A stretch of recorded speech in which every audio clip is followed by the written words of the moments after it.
around the room, Jacques Nunez and Tony Morrow, and of course Dan Nimiak has helped us, library, tremendously over the years. We are, as you might have noticed on your way walking in, we have a whole bunch of things that we're trying to get you to come to. And as I look around the room, I see faces that I haven't seen recently, so we're always looking for new audiences. And if you have not received an email from me or from Casa Italia in preparation for this event, I'd like you to, I'll pass around a sheet later, give me your name and email address and you'll be in touch with everything that Casa Italia is doing. We value our history, and one of the projects that we have worked on, Casa Italia is now a publisher.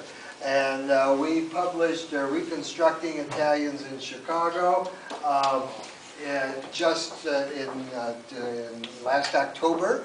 And it has been a good success. We actually made enough money to pay for the printing. And Daryl, I'm expecting much more. Daryl is the manager of the Casa Italia properties, and he keeps track of all the money that we've been making on this. But what we're going to do with our profit is to plow it into another book project, and that book project is Italian Women in Chicago over the full period of Chicago's history.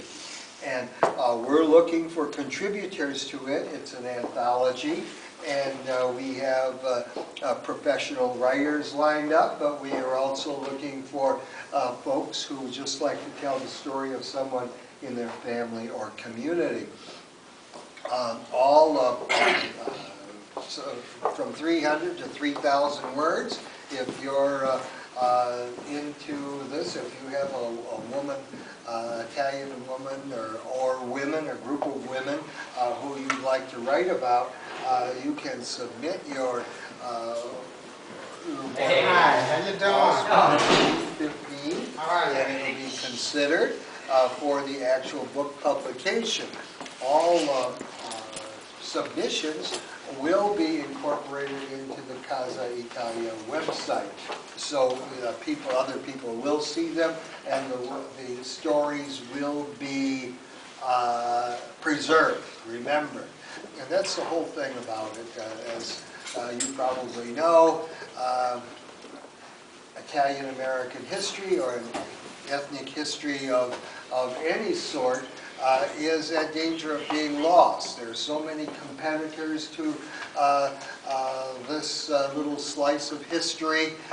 There's so much intermarriage. We're melting so fast. There's so many other interests like global warming, the bears, the cubs, the Sox, our children, etc., that we're going to neglect.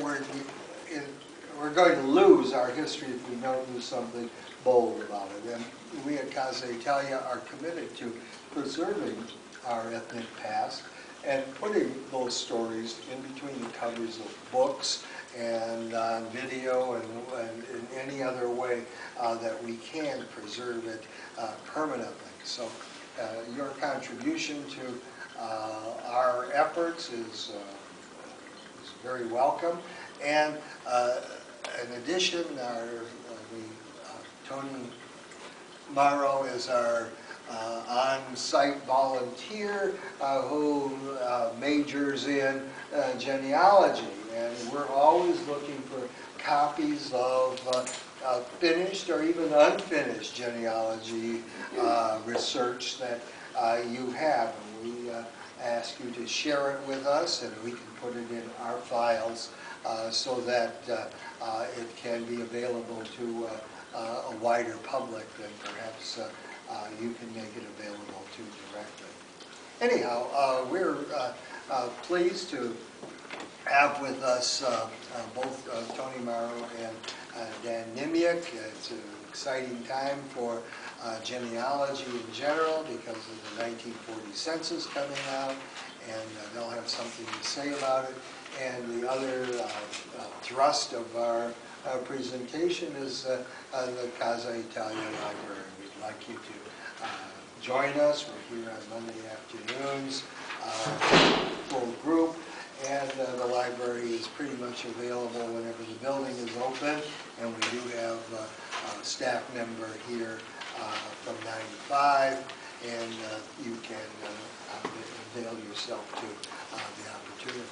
So, without did you guys decide to start? Okay, Tony Morrow.